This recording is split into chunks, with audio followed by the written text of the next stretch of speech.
didn't know I wanted to be a teacher until a lot later in my career. I did many things. I was public relations and, worked in secretarial and that kind of thing.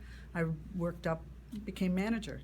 Then, but I was never happy. Never liked to do that. After my kids were grown, I started to look for things to do and got involved in volunteering at non-for-profit like museums and things, and then started teaching workshops, mostly science.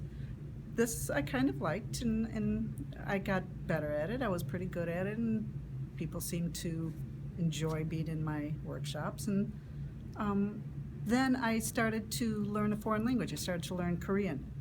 And at the school that I learned Korean, they approached me, knowing that I taught, and asked if I would be interested in teaching ESL.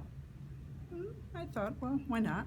And so I started. I started teaching ESL, not really knowing what to do. I knew how to speak English, and I knew how to teach, and so I kind of put those two things together.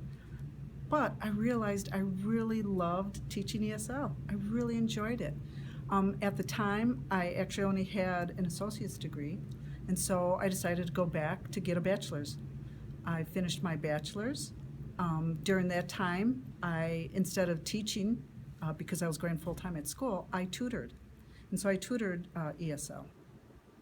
After I graduated, I was lucky enough to get approached to teach here at Harold Washington College.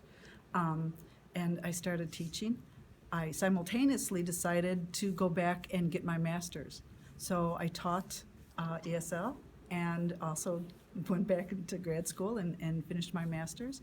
And now I teach credit classes, and I love it.